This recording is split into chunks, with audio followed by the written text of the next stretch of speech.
Hello, welcome to Psychiatric News, live from the annual meeting in New York City. Today we have with us Dr. Andrea Spencer, Assistant in Psychiatry at Mass General Hospital. Hi, Andrea. Nice to be here. Thank you for joining us today. You're so welcome. So yesterday, Andrea spoke at the session, Advances in Pediatric Bipolar Research, in which you spoke about glutamatergic dysregulation as it relates to pediatric bipolar disorder. So why is glutamatergic dysregulation important in pediatric bipolar disorder? Well, there's been a lot of interest in examining glutamatergic or glutamatergic dysregulation in both adult and pediatric bipolar disorder.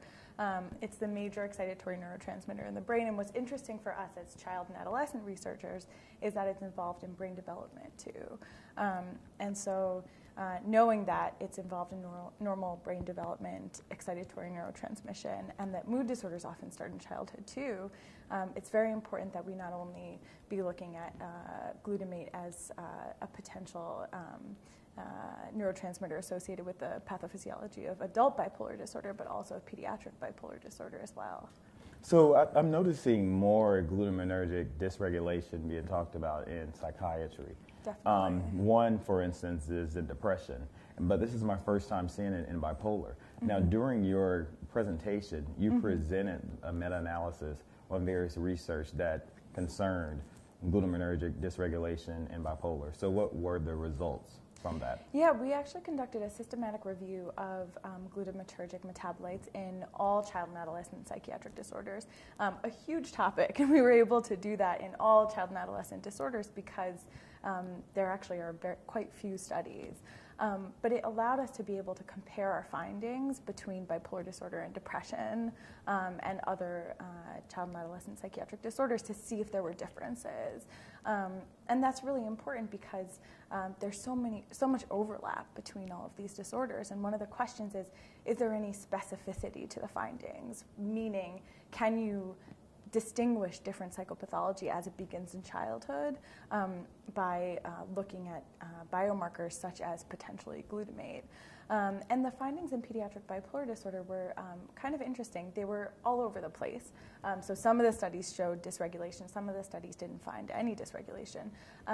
But a couple of the studies showed decreases in glutamate and glutamine in the anterior cingulate cortex of children and adolescents with bipolar disorder. So that was interesting to us for several reasons. One, it was different than findings in emotional dysregulation. So kids that may not have met criteria for bipolar disorder, but who were emotionally dysregulated. And there is one study done by our group that found increases in glutamatergic metabolites in the anterior cingulate cortex of those kids. So that difference was interesting. And also it was different than a meta-analysis conducted in adults with bipolar disorder showing increases in glutamatergic metabolites. So we think it's fascinating. It indicates, maybe there's developmental variability in glutamatergic metabolites in pediatric bipolar disorder and just in general. Maybe it's an indicator of different types of glutamatergic regulation in bipolar disorder across the life cycle. But these are hypotheses, we don't know. And it's really interesting to see those findings starting to emerge from the literature. So where do you see your research going from here? It's a really great question. I'm at the beginning of a hopefully long research career and trying to really focus on child and adolescent psychopathology in general. My research interests involve emotional dysregulation as well as ADHD and post-traumatic stress disorder, and there's lots of overlap among all of those disorders.